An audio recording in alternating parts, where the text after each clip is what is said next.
कैसे हैं आप सब लोग। आशा करता हूँ आप सब घर में हैं, स्वस्थ हैं, सुरक्षित हैं। आज हम बात कर रहे हैं कल वाले बिंदु को अनवरत करते हुए। पिछली कक्षा में हमने जाना था, विशेषण के प्रकारों की बात कर रहे थे।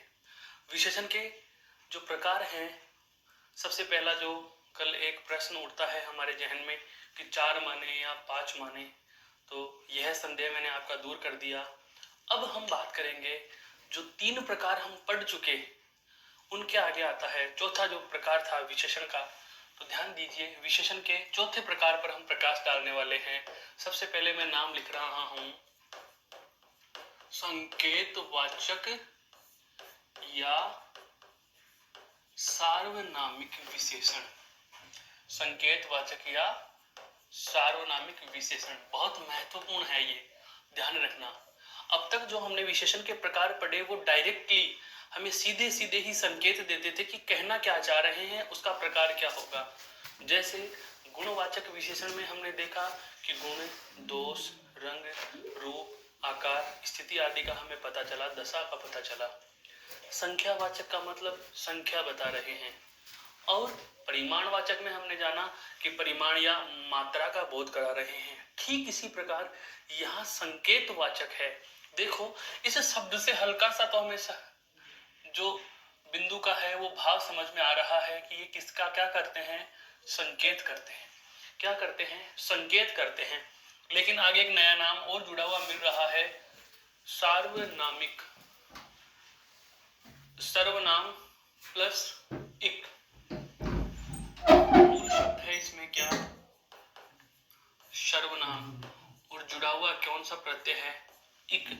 और इक प्रत्यय होता है संबंध बोधक प्रत्यय। कौन सा होता है, संबंध बोधक प्रत्यय, अर्थात संबंध बताने वाला प्रत्यय। बहुत अच्छे से समझो इन चीजों को। जैसे धर्म शब्द में इक जोड़ते हैं, धार्मिक बनता है। अर्थ की बात करें तो हम कह सकते हैं धर्म का। राजनीतिक का मतलब क्या हुआ, राजनीति का। साहित्यिक का मतलब क्या होता है, साहित्य का। पौराणिक का मतलब क्या होता है, पुराणों का। सार्वनामिक का मतलब क्या होता है, सर्वनाम का। समझ में आया। इक प्रत्यय जहां भी जुड़ेगा वह अर्थ देता है का, के या की। का, के, की। संबंध सूचक कारक विभक्तियां जो होती है उनका अर्थ देने के लिए हम इक प्रत्यय का प्रयोग करते हैं। अब यहां से देखो, सर्वनाम का विशेषण सार्वनामिक विशेषण होता है या संकेतवाचक विशेषण होता है। शब्द को समझ लोगे तो आधे से अधिक इस प्रकार का जो भाव है वह समझ में आ जाएगा। कहने का मतलब यह है कि यह विशेषण सर्वनाम से बना है। इतनी सी बात समझ लीजिए, सर्वनाम शब्द को विशेषण बनाया गया है। कैसे बनाते हैं, सर्वनाम में परिवर्तन नहीं करते, बल्कि उसको ऐसी स्थितियों में प्रयुक्त कर लिया जाता है कि वह सर्वनाम का नहीं बल्कि विशेषण की तरह व्यवहार करने लग जाता है। इस बात की चर्चा हम सर्वनाम के प्रकार में कर चुके हैं।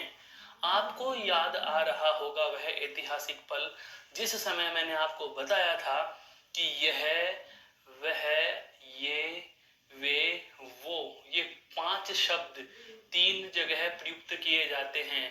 पहली स्थिति सर्वनाम में पुरुषवाचक सर्वनाम का अन्य पुरुष, दूसरी स्थिति सर्वनाम में निश्चयवाचक सर्वनाम, और तीसरी स्थिति दोस्तों संकेतवाचक या सार्वनामिक विशेषण।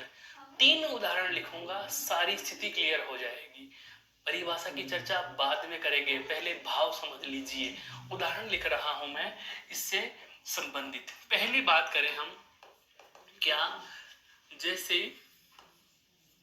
वह मकान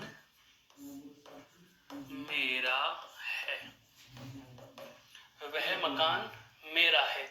दूसरा मैं लिख रहा हूं, वह मेरा मकान है, वह मकान मेरा है, वह मेरा मकान है। और तीसरा लिखता हूं मैं, वह मेरा मित्र है, वह मेरा मित्र है। ध्यान दीजिए दोस्तों, यहाँ पर वह और वह तीन वाक्यों में वह पद का प्रयोग हुआ है। लेकिन आश्चर्यचकित कर देने वाली बात है जब मैं कहूं आपसे कि तीनों ही वाक्यों में वह के प्रयोग की स्थितियां अलग अलग हैं, अर्थात यहाँ तीनों ही जगह यह वह शब्द जो मैंने लिखा है इसका प्रकार बदल गया, इस शब्द का व्यवहार बदल गया, इस शब्द का प्रभाव बदल गया। जैसे एक बहुत अच्छा और एक मजाकिया उदाहरण समझिए, मोहनलाल अपने घर में है तो पिता का और माता का बेटा है, और वह ससुराल में चला जाता है तो दामाद कहलाता है तो मोहनलाल। जगह के स्थान के अनुसार उसके नाम में, उसकी पहचान में बदलाव आ गया, और मोहनलाल अपने विद्यालय में बच्चों को पढ़ाने पहुंच गया, अपने कोचिंग में बच्चों को पढ़ाने पहुंच गया। वहां पर न बेटा रहा न दामाद रहा, वह अध्यापक बन गया। इसका मतलब यह हुआ कि पद की स्थिति उसके प्रयोग पर निर्भर कर रही है। आप उसे कौन सी जगह प्रयुक्त कर रहे हो, किस भाव में प्रयुक्त कर रहे हो, वह महत्वपूर्ण है। वह मकान मेरा है, कौन सा मकान? वह मकान। कौन सा मकान? वह मकान। यह नहीं वह मकान, इसका मतलब किसी न किसी मकान की तरफ मैं इशारा कर रहा हूं। तो ध्यान दीजिए, मकान शब्द क्या है? एक स्थान का नाम है, अर्थात यह संज्ञा है। क्या है? संज्ञा है। और ये वह शब्द उस संज्ञा की तरफ क्या कर रहा है दोस्तों? संकेत कर रहा है। क्या कर रहा है? संकेत कर रहा है। अब आपके जहन में एक बात आ रही है कि सर वह शब्द तो निश्चयवाचक सर्वनाम होता है या पुरुषवाचक का अन्य पुरुष होता है। तो दोनों स्थितियां वो समझो। पहले मैंने पूर्व की कक्षाओं में जब सर्वनाम की अंतिम सारणी पढ़ी थी उस समय भी आपको एक बात बताई थी कि वह शब्द का प्रयोग यदि किसी प्राणी के नाम के स्थान पर हो, जैसे मैंने लिखा राकेश मेरा मित्र है, लेकिन राकेश शब्द मैंने इस वाक्य में नहीं लिखा, मैंने राकेश अर्थात व्यक्तिवाचक संज्ञा के स्थान पर वह शब्द लिख दिया। तो यदि यह वह ये वे वो, यह वह ये वे और वो, इन पांचों में से किसी भी पद का प्रयोग किसी प्राणी के नाम के स्थान पर हो रहा है तो ऐसी स्थिति में आप यहाँ पर पुरुषवाचक का अन्य पुरुष मान लेंगे। यह बात हम पूर्व की कक्षा में बहुत अच्छे से समझ चुके हैं। यह तो समझ में आया, प्रत्यक्षमण हुआ, बिल्कुल याददाश्त ताजा हो गई। अब आगे बढ़ो। वह मेरा मित्र है, प्राणी के नाम के स्थान पर हमने प्रयोग कर लिया, मित्र का पता चल गया कि यहाँ पर प्राणी के नाम के स्थान पर हो रहा है पुरुषवाचक सर्वनाम और पुरुषवाचक का अन्य पुरुष। अब बात आती है वह मेरा मकान है और वह मकान मेरा है। इन दोनों पंक्तियों का, यहाँ पर तो पुरुषवाचक अन्य पुरुष है, यह तथ्य तो आप समझ ही चुके। जो आपको संकेतवाचक या सार्वनामिक विशेषण में और निश्चयवाचक सर्वनाम में जो अंतर करना है दोस्तों, वह महत्व की चीज है, क्योंकि स्थिति यहाँ पर भ्रम की उत्पन्न होगी। इन दोनों पंक्तियों का मतलब एक है। भगवान श्री कृष्ण गाय चराकर वापस आ रहे हैं और राधा को कहते हैं, ओ राधा ये हमारी गायें हैं। बहुत अच्छे से समझो दोस्तों, ये हमारी गायें हैं, ये हमारी गायें हैं। राधा ने बात सुनी, पुनः दोहराई, अच्छा ये गायें हमारी हैं, ये गायें हमारी हैं। दोस्तों दोनों पंक्तियों का मतलब एक है। क्या? ये गायें हैं वो राधा कृष्ण की हैं, गायें हैं वो राधा कृष्ण की हैं। लेकिन यहां पर भी आप देख पा रहे हैं ये दोनों वाक्यों में समान पद है, लेकिन व्यवहार अलग अलग है। ये व्यवहार अलग क्या है? यही बात जानने की, सीखने की, समझने की है। ये हमारी गायें हैं, हमारी रा रे री अर्थात सर्वनाम शब्द है। क्या है ये? सर्वनाम शब्द है। समझ पा रहे हैं अच्छे से? ये गायें पशु का नाम है, ये संज्ञा शब्द है। बहुत ही सामान्य सी बात है, यहां तक कोई दिक्कत नहीं। अब सुनो, यदि मैं जो तथ्य बोल रहा हूं वो सुनना। यदि इन पांचों में से, ध्यान दीजिए, यदि इन पांचों में से किसी भी पद का प्रयोग किसी संज्ञा शब्द की निश्चितता बताने हेतु किया जाता है, इन पांचों में से किसी भी पद का प्रयोग, जैसे यहां पर वह का कर लिया, यहां पर ये का कर लिया, किसके लिए किया? इस संज्ञा की निश्चितता बताने के लिए। कौन सी गाय? ये गाय। कौन सा मकान? वह मकान।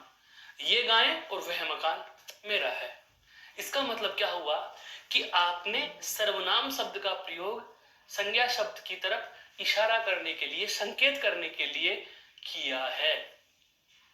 अब ऐसा तो नहीं हो सकता, क्योंकि सर्वनाम की परिभाषा क्या कहती है कि संज्ञा के स्थान पर प्रयुक्त होगा। अब वाक्य में आपने संज्ञा लिख दी तो सर्वनाम भी लिख दोगे तो अधिपदत्व दोष नहीं हो जाएगा क्या? दोनों में से एक ही लिखो, या तो संज्ञा लिख दो और या सर्वनाम लिख दो, और आपने संज्ञा और सर्वनाम मान लो दोनों ही लिख दिए, तो ये तो वाक्य अशुद्ध हो गया। इसका मतलब यह हुआ कि यहाँ पर ये सर्वनाम शब्द तो है, लेकिन यह व्यवहार सर्वनाम का नहीं कर रहा। दोस्तों, यहाँ पर यह व्यवहार किसका कर रहा है? यह व्यवहार किसका कर रहा है? विशेषण का व्यवहार कर रहा है।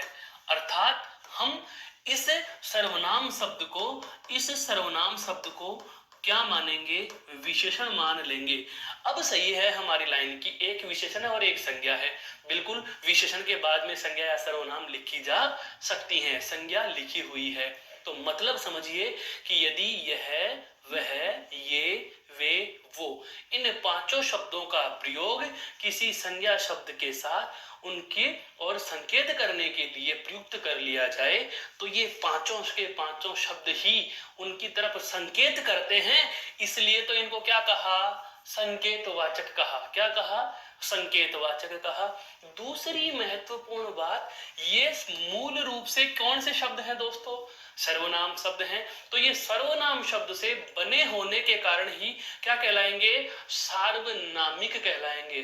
कहने का मतलब, यदि किसी सर्वनाम शब्द को संज्ञा शब्द से, यदि किसी सर्वनाम शब्द को संज्ञा शब्द से ठीक पहले उसकी ओर संकेत करने हेतु प्रयुक्त कर लिया जाए, तो ऐसी स्थिति में वह सर्वनाम नहीं बल्कि विशेषण कहलाता है, और ये इसकी तरफ संकेत कर रहा है, इसलिए इसका नाम संकेतवाचक विशेषण होता है। तथा यह सर्वनाम शब्द से बना होने के कारण इसे सार्वनामिक कहा जाता है। शायद ये बात बहुत अच्छे से समझ में आ गई। अब आगे और समझ लीजिए, एक तथ्य और बचा हुआ है, वह मेरा मकान है। यहाँ पर यह सर्वनाम और ये भी सर्वनाम है, तो सर्वनाम का यह अलग प्रकार और ये अलग प्रकार। यहाँ पर देखो, ये हमारी गायें हैं, ये सर्वनाम और हमारी शब्द भी सर्वनाम। इसका मतलब यह हुआ कि जब संज्ञा शब्द के ठीक पूर्व में सर्वनाम शब्द का प्रयोग उसकी तरफ संकेत करने के लिए कर लिया जाए, तो ये सर्वनाम विशेषण बन जाता है, और ऐसी स्थिति में इसे संकेतवाचक या सार्वनामिक विशेषण कहा जाता है। यह समझ में आ चुकी होगी। मॉरल ऑफ द स्टोरी, पूरे बात का, वृतांत का भाव या सार रूप में हम कहें तो ऐसा कोई भी सर्वनाम शब्द जो विशेषण की तरह प्रयुक्त होकर संज्ञा तरफ की या संज्ञा शब्द की तरफ संकेत करता है, उसे संकेतवाचक विशेषण कहा जाता है, और वह मूल रूप में सर्वनाम से बना होने के कारण उसे सार्वनामिक विशेषण कहते हैं। समझ में आ गई दोस्तों? तो इसकी परिभाषा के शब्दों की बात करें तो इसको परिभाषा के शब्दों में बांधना चाहें तो ध्यान देना,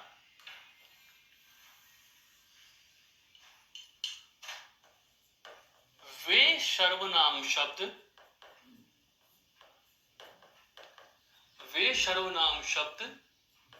जो विशेषण की तरह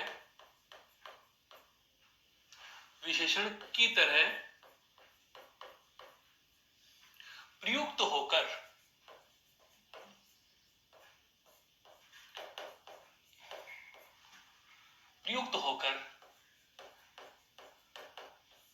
संज्ञा शब्द की तरफ संकेत करते हैं। संज्ञा शब्द की तरफ क्या करते हैं? संकेत करते हैं, संकेतवाचक विशेषण कहलाते हैं। क्या कहलाएंगे? संकेतवाचक विशेषण कहलाते हैं। महत्वपूर्ण बात, ये मूल रूप में किससे बने हैं दोस्तों? सर्वनाम शब्द से। ये मूल रूप में सर्वनाम शब्द से बने होने के कारण, ये मूल रूप में सर्वनाम शब्द से बने होने के कारण ही, ध्यान रखने की बात है यहां पर आपको क्या, कि ये मूल रूप में सर्वनाम शब्द से बने होने के कारण ही क्या कहलाते हैं? सार्वनामिक कहलाते हैं। क्या कहलाते हैं? सार्वनामिक कहलाते हैं। दोनों नाम आपके समझ में आ गए। इनको सार्वनामिक तो क्यों कहा? क्योंकि ये सर्वनाम शब्द से बने हैं। और इनको संकेतवाचक क्यों कहा? क्योंकि ये संज्ञा की तरफ क्या करते हैं? संकेत करते हैं। समझ में आया? बात अच्छे से समझ में आया? वापस से सुन लीजिए। शब्द हैं हमारे पास 5। मैंने आपको पुनः कहा है, सर्वनाम और विशेषण में भ्रमित करने वाली सिर्फ और सिर्फ ये 5 शब्दों की कहानी, बिल्कुल जानी पहचानी ना है, अनजानी। हमने जान लिया, आपने भी बात जानी। क्या? ये है, वह, ये, वे, वो। ये 5 शब्द किस तरीके से प्रयोग में लिए जाएंगे? 3 तरीके से। पहला, पुरुषवाचक का अन्य पुरुष। कब? जब ये किसी प्राणी के लिए काम में लिए जाएं। दूसरा, कब? जब ये किसी वस्तु या स्थान की निश्चितता बताते हैं लेकिन उसके ठीक पहले प्रयुक्त नहीं होते। ध्यान देना, मकान के लिए बता तो रहा है लेकिन मकान से ठीक पहले नहीं आया। गायों के लिए बता तो रहा है लेकिन गायों से ठीक पहले नहीं आया। तो जब ये किसी संज्ञा शब्द से ठीक पहले नहीं आते लेकिन उस संज्ञा के बारे में कुछ बताते हैं, तो ऐसी स्थिति में इसे निश्चयवाचक सर्वनाम में गिनेंगे। और यदि ये किसी वस्तु या स्थान की या किसी संज्ञा की निश्चितता तो बता रहे हैं लेकिन उसके ठीक पहले प्रयुक्त हो गए, तो जाहिर सी बात है उसकी तरफ क्या करने लग गए? इशारा करने लग गए, संकेत करने लग गए। अतः इन्हें हम संकेतवाचक कहेंगे। अर्थात सर्वनाम शब्द से बना होने के कारण ही इनका नाम क्या होता है? सार्वनामिक होता है। और संकेत करने के कारण, क्या करने के कारण? संकेत करने के कारण ही इन्हें क्या कहा जाता है? संज्ञा शब्द की तरफ संकेत करने के कारण ही इनको नाम क्या दे दिया गया? संकेतवाचक कह दिया गया। मेरे दोस्तों, उम्मीद करता हूं यह भी आपके समझ में आ चुका होगा। एक बार आप इस पूरे को और देख लीजिए, फिर हम बात करेंगे अगले बिंदु पर।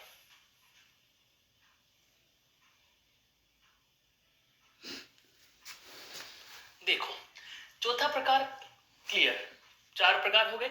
अब हम 5वें प्रकार पे चलेंगे। 5वां प्रकार वह जिसे बहुत सारे पुस्तक लेखकों ने नकार दिया, यह समझकर कि यह तो प्रकार ही नहीं बल्कि वास्तव में बता रहा हूं सबसे ज्यादा प्रभावी, सबसे ज्यादा सरल और परीक्षा के पाठ्यक्रम के अनुसार विशेषणों में सबसे ज्यादा पूछे जाने वाला बिंदु जिसकी हम चर्चा करने वाले हैं। अब जरा नजर इधर कीजिए, कौन सा? विशेषण का 5वां प्रकार, और जिसका नाम है व्यक्तिवाचक।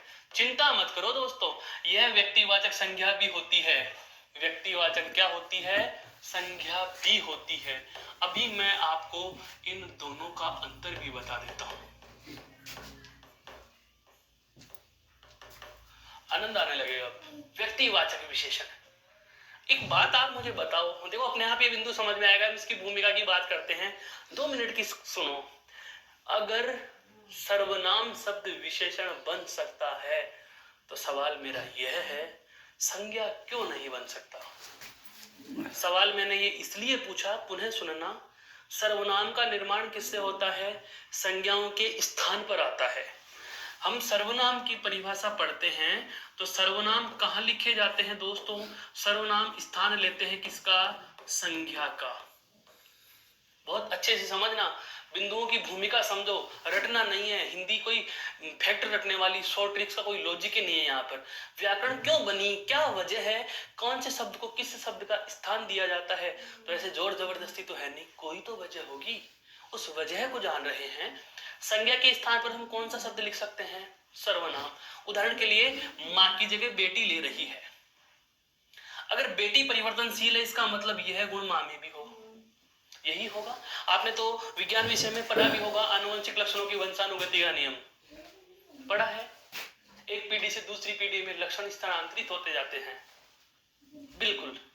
तो यहां पर लक्षणों का स्थानांतरण नहीं है, स्थिति का स्थानांतरण है। कहने का मतलब यदि सर्वनाम विशेषण बन सकता है तो संज्ञा तो इससे भी पूर्व की स्थिति है, वो तो जरूर बनेगा। और ध्यान रखना, यदि सर्वनाम से बनने वाले विशेषण को हमने नाम दे दिया सार्वनामिक, तो संज्ञा शब्द से बनने वाले विशेषण क्या कहलाते हैं? व्यक्तिवाचक। सर उदाहरण से समझाओ तब माने। बिल्कुल मानोगे दोस्तों। जैसे मान लीजिए हमने लिख दिया बहुत ही अच्छा नाम जोधपुर, एक स्थान का निश्चित नाम है। संज्ञा कौन सी है? आप तुरंत कह दोगे दृश्य रूप में है, सदैव एक वचन अर्थात सर व्यक्तिवाचक। कौन सी संज्ञा है? व्यक्तिवाचक। अरे तो दोस्तों एक बात ये सोचो कि अगर आप जोधपुर को व्यक्तिवाचक संज्ञा कह रहे हो, अब मैं इस जोधपुर से ही कह रहा हूं कि जब भी मैं जोधपुर जाता हूं वहां से साफा लाता हूं। क्या लेके आता हूं? साफा। और जैसे ही मैं जोधपुरी साफा लेकर के या पहनकर निकलता हूं तो मेरे मित्र कहते हैं कि आज कौन सा साफा पहना है? जोधपुर से लाया हुआ जोधपुरी पहना है। समझ में आया दोस्तों? संज्ञा शब्द में मैंने क्या किया? केवल ई प्रत्यय जोड़ दिया, केवल ई प्रत्यय जोड़ दिया। अगर संज्ञा शब्द में हम कोई प्रत्यय जोड़ दें और वह अन्य संज्ञा की विशेषता बताने लग जाए, साफा एक वस्त्र है, वस्त्र का नाम है व्यक्ति वस्तु स्थान, तो ये किस में आते हैं? सारे वस्तुओं में आएंगे। थिंग्स चीज है, ये एक पहनने की चीज है, तो जाहिर सी बात है किसी भी वस्तु अर्थात संज्ञा। और संज्ञा की विशेषता बता रहा है, साफा कहाँ का? जोधपुर का। स्थान विशेष से इसका संबंध जोड़ रहा है, तो साफा शब्द की विशेषता बता रहा है जोधपुर से जोधपुरी। इसका मतलब यह संज्ञा शब्द से बना हुआ विशेषण है। इसे हम कौन सा कहेंगे? व्यक्तिवाचक विशेषण कहेंगे। समझ में आया? जैसे बहुत बार सुनने को मिलता है भारतीय नेता है, भारतीय नेता अमेरिकी यात्रा पसंद करते हैं। कि जो भी भारत में राजनेता होते हैं वो अमेरिका की यात्रा पसंद करते हैं कि एक बार मैं विदेश यात्रा जाऊं तो अमेरिका जाना चाहूंगा, यूएसए जाना चाहूंगा। इसका मतलब यह हुआ, ध्यान देना, यहां पर रेखांकित करूंगा शब्दों को। चमत्कार उत्पन्न कहां हो रहा है? एक और दो। यहां पर मूल शब्द क्या है दोस्तों? भारत। और यहां पर मूल शब्द क्या है? अमेरिका। मूल शब्द क्या है? अमेरिका और एक भारत। दोनों देशों के नाम हैं, और दोनों देशों के नाम है तो जाहिर सी बात है ये दोनों के दोनों शब्द ही क्या हैं? संज्ञा। ये दोनों के दोनों शब्द ही क्या हैं? संज्ञा।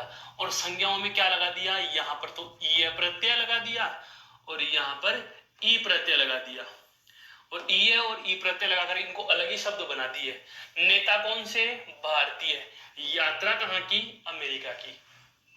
तो यदि किसी संज्ञा शब्द में प्रत्यय लगा देने के बाद, बहुत ध्यान से सुनना इस बात को, यदि किसी संज्ञा शब्द में प्रत्यय लगा देने के बाद बना शब्द अन्य किसी संज्ञा की विशेषता बताने लग जाए तो ऐसे संज्ञा शब्दों को हम किसमें शामिल करेंगे? तो ऐसे संज्ञा शब्द दोस्तों व्यक्तिवाचक विशेषण में शामिल होते हैं, बहुत बार आए हुए हैं।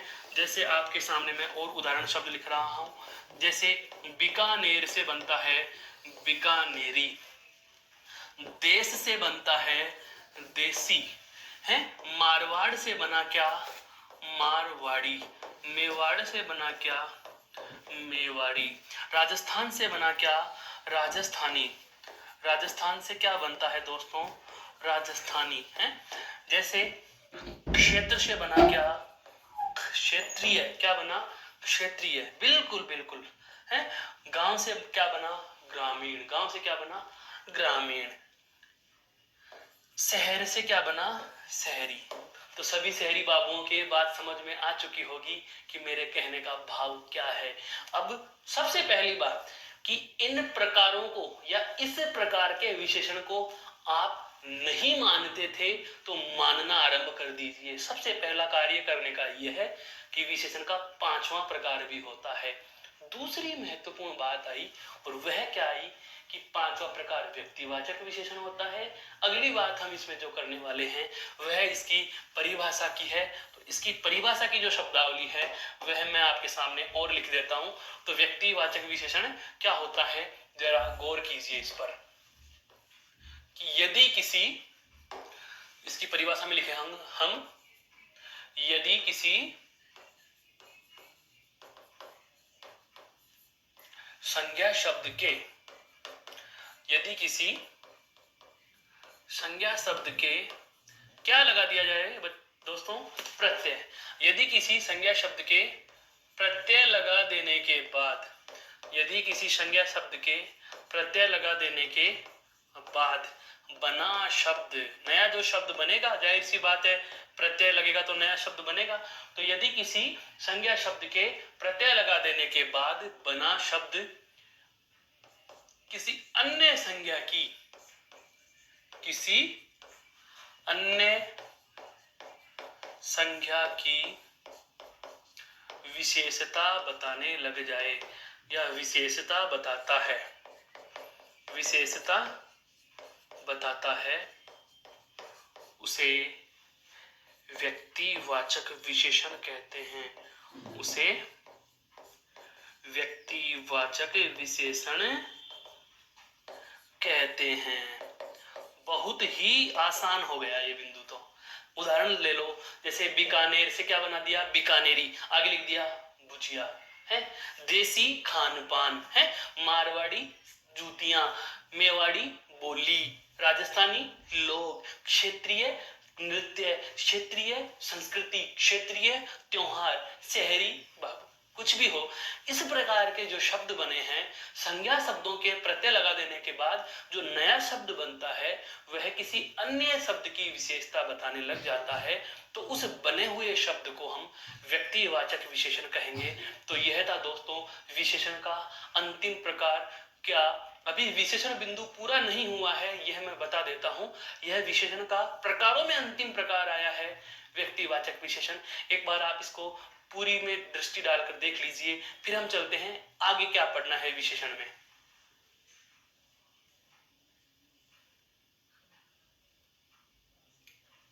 हाँ भाई, तो आपने जाना, बहुत अच्छे से समझा इसको। अब आते हैं इस विशेषण में से और प्रश्न क्या बनते हैं, पहले वो जान लीजिए कि कौन कौन से तथ्य अब तक के महत्वपूर्ण थे।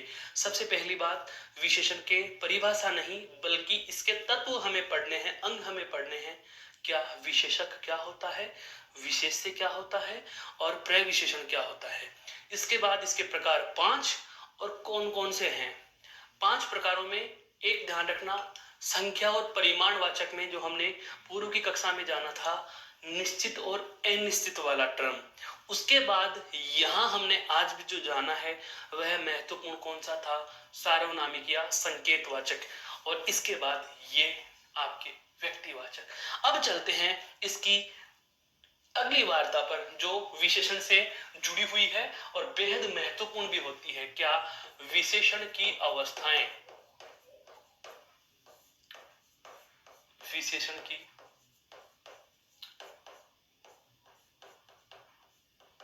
अवस्थाएं,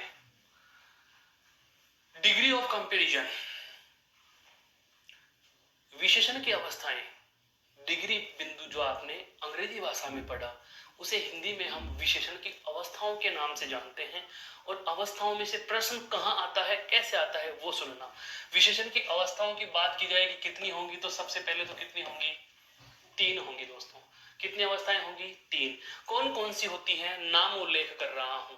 सबसे पहली जो अवस्था होती है वह होती है मूल प्लस अवस्था बराबर मूलावस्था।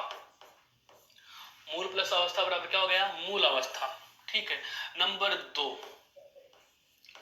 उत्तरावस्था, उत्तर प्लस अवस्था बराबर उत्तरावस्था। और तीसरी और अंतिम जो महत्वपूर्ण होती है वह होती है आपकी उत्तम प्लस अवस्था बराबर उत्तम अवस्था। उत्तम प्लस अवस्था बराबर उत्तम अवस्था। विशेषण की जो 3 अवस्थाएं हैं उनके मैंने नाम उल्लेख कर दिए हैं, मूल अवस्था, उत्तरावस्था और उत्तम अवस्था। अब इनमें जानेंगे हम कि यह क्या है, होता क्या है। तो सबसे पहले जान लीजिए कि अवस्थाओं में किया क्या जाता है। इधर हम वह चीजें जो सहायक हमें समझने की हैं इस पर नजर कीजिए। अन्य तथ्य की हम बात करेंगे। अन्य तथ्य जो हमें यह बिंदु सीखने में महत्व प्रदान करते हैं, सीखने में सहायता प्रदान करते हैं। अरे सर मजा आ गया, बिल्कुल बहुत मजा आएगा। आपको समझना नहीं, रटना नहीं, हिंदी को सीखना है। और जब भाषा सीख जाएंगे व्यक्तित्व निखरेगा, और व्यक्तित्व निखर गया तो भविष्य अपने आप ही सुनहरा हो जाएगा। तो दोस्तों हम अन्य तथ्य इससे संबंधित ही जान रहे हैं कि विशेषण की अवस्था क्या होती है। तो ध्यान रखना, अवस्थाओं में हम क्या करते हैं दोस्तों, तुलना करते हैं। विशेषण की जो अवस्थाएं होती हैं उन अवस्थाओं में हम क्या करते हैं, तुलना करते हैं। और तुलना भी किसके मध्य हो जाएगी, जैसे दो संज्ञा या सर्वनामों, या फिर मैं कहूं एक की एक से, या फिर मैं कहूं एक की अनेक से। बस ये 3 चीज समझने की हैं आपकी। राम अच्छा है, मैंने किसी और से उसका जिक्र नहीं किया, केवल मेरी नजर में राम अच्छा है। यहां पर किसी की तुलना किसी से नहीं की जा रही। जब एक संज्ञा या सर्वनाम की किसी अन्य संज्ञा या सर्वनाम से कोई तुलना नहीं की जाती, वहां पर विशेषण मूल रूप में होता है, अर्थात वह विशेषण की मूल अवस्था होती है। समझ में आ रहे हैं तथ्य? साथ के साथ हम इनको लिखते भी चलते हैं। क्या, जैसे मूल अवस्था में क्या होगा, एक संज्ञा या सर्वनाम की, एक संज्ञा या सर्वनाम की किसी अन्य से कोई तुलना नहीं, किसी अन्य से कोई तुलना नहीं। एक संज्ञा या सर्वनाम की किसी अन्य से कोई तुलना नहीं, वहां पर कौन सी अवस्था होगी, मूल अवस्था। जैसे मैंने कहा राम अच्छा है, देखो इसमें विशेषण शब्द क्या है, मूल रूप में। विशेषण शब्द क्या है, मूल रूप में। तो ये लिख सकता हूं ना मैं कि विशेषण शब्द मूल रूप में होता है। विशेषण शब्द कैसे होता है दोस्तों, मूल रूप में होता है। विशेषण शब्द मूल रूप में होता है, इसके साथ कोई उपसर्ग, कोई प्रत्यय, किसी प्रकार के अन्य शब्दों का प्रयोग करना ही नहीं। राम अच्छा है, गीता होशियार है, मोहन ईमानदार है, राजेश बेईमान है, केवल अकेला है। लेकिन यदि दूसरी अवस्था, दो में तुलना, राम श्याम से अच्छा है, राम श्याम से अच्छा है, अच्छा के साथ में मैंने क्या जोड़ दिया, से। इसका मतलब किससे, श्याम से। तुलना कितनों की होगी, दो की। अर्थात जब एक संज्ञा या सर्वनाम की तुलना किसी अन्य एक संज्ञा या सर्वनाम से की जाती है तो वहां पर दूसरी अवस्था, अर्थात दो लोगों में आपसी तुलना की जाती है, तो वहां पर कौन सी अवस्था होगी, उत्तरावस्था होगी। तो हम ये कह सकते हैं कि एक संज्ञा या सर्वनाम की तुलना अन्य किसी एक से, अन्य किसी एक से, किसी एक से का मतलब क्या हो गया, एक संज्ञा या सर्वनाम से लिख सकते हैं इसको, किसी एक संज्ञा या सर्वनाम से। जब एक संज्ञा या सर्वनाम की तुलना किसी अन्य एक संज्ञा और सर्वनाम से की जाए तो वहां पर कौन सी होगी, उत्तरावस्था, अर्थात के बाद की अवस्था। उत्तम, उत्तर और मूल, अर्थात यहां पर विशेषण शब्द अपने मूल रूप में नहीं होगा। मूल रूप में तो कहां होगा, मूल अवस्था में। जैसे मैं कहूं क्या राम श्याम से अच्छा है, श्याम से अच्छा है, राम कैसा है, श्याम से अच्छा है, राम श्याम से अच्छा है। इसका मतलब तुलना कितनों में हो गई, दो में। तो विशेषण शब्द में मूल रूप में नहीं है, विशेषण शब्द के पहले क्या जुड़ा हुआ है, से। तो यहां पर मैं ये कह सकता हूं कि से प्लस विशेषण, से प्लस विशेषण। और इसको प्लस नहीं लिखेंगे, प्लस में तो आप ये सोच बैठोगे कि क्या पता जोड़ के लिखा जाता होगा। तो विशेषण के बाद में क्या जोड़ा जाएगा, विशेषण से पहले क्या जोड़ लेंगे, से, या फिर विशेषण के साथ में क्या जोड़ा जाता है, तर, और ये तर क्या है भाई, प्रत्यय। तर क्या है यहाँ पर, प्रत्यय। दोनों चीजें समझो। यदि विशेषण शब्द से पहले या तो क्या लिख दो, से, या फिर क्या जोड़ दो, तर। जब दोनों स्थितियां आ जाती हैं, बहुत अच्छे से समझना। जैसे मैंने मूल शब्द लिखा लघु, तो या तो मैं क्या लिख सकता हूं, से लघु, या फिर मैं चाहूं तो क्या लिख सकता हूं, लघुत्तर। समझ में आ गया दोस्तों।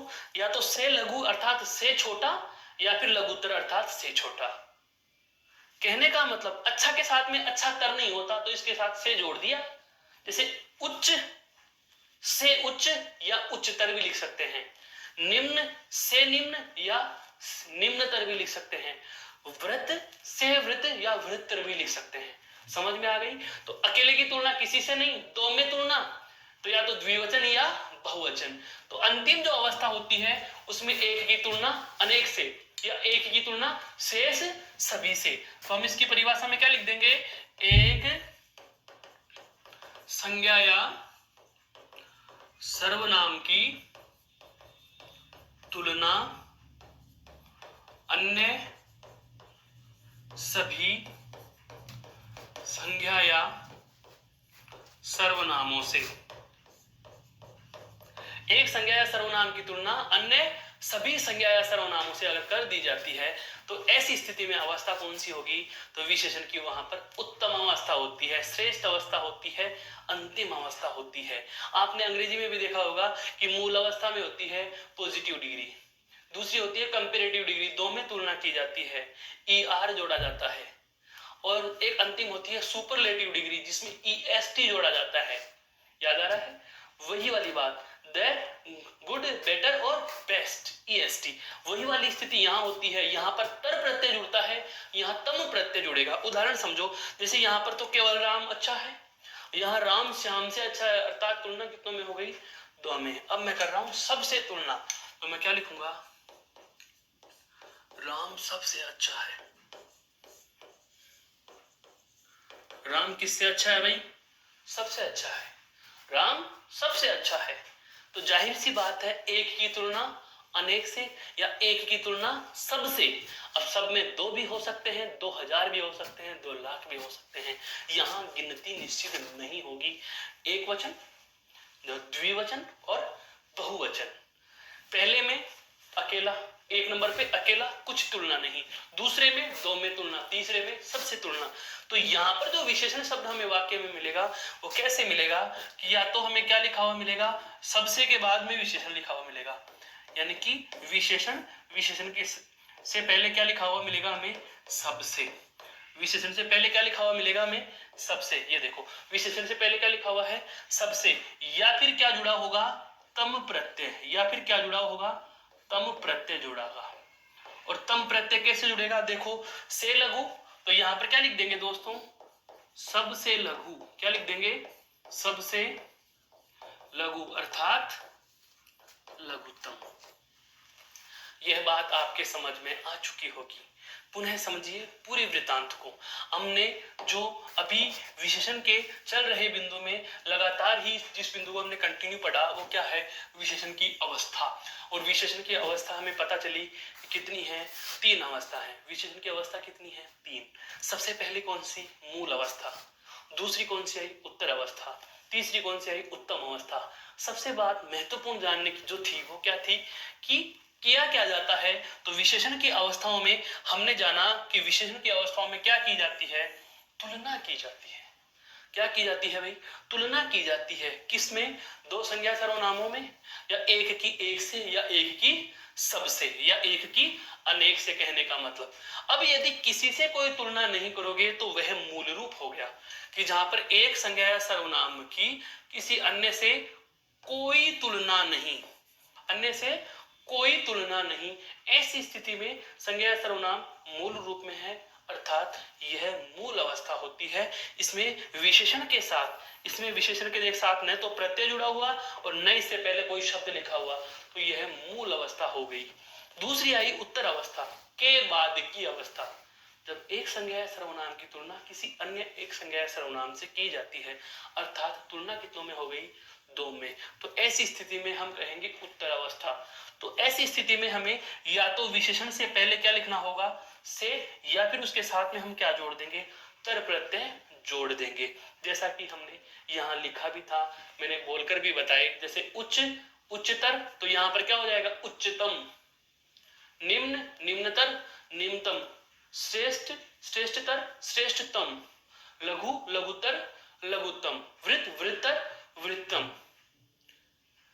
से सुंदर या सुंदर से सुंदर सबसे सुंदर, अच्छा से अच्छा सबसे अच्छा, बहुत अच्छा भी लिखा जा सकता है। उत्तम अवस्था में क्या होगी, एक संज्ञा सर्वनाम की तुलना अन्य सभी से, और जब एक की तुलना अन्य सभी अर्थात हम कहें अनेक से कर दी जाए तो वहां अवस्था होती है उत्तम अवस्था। उत्तम अवस्था बनाने के लिए या तो विशेषण से पहले सबसे शब्द जोड़ा जाएगा या उसके साथ तम प्रत्यय जोड़ा जाएगा, जैसा कि हमने उदाहरण बना के लिखा। तो दोस्तों ये था विशेषण और विशेषण के प्रकार तथा विशेषण की अवस्थाएं। विकारी शब्दों की बात की जाए तो हम तीसरा विकारी शब्द आज की इस कक्षा में पूर्ण कर चुके हैं। सबसे पहला हमने संज्ञा पढ़ा, दूसरा सर्वनाम पढ़ा और तीसरा विकारी शब्द हमने विशेषण पढ़ लिया है। अगली कक्षा में हम बात करेंगे जो चौथा और अंतिम विकारी शब्द होता है आपका क्रिया। तब तक के लिए आप सभी को मुझे विदा देनी होगी। आपका दिन शुभ हो। नमस्कार, प्रणाम।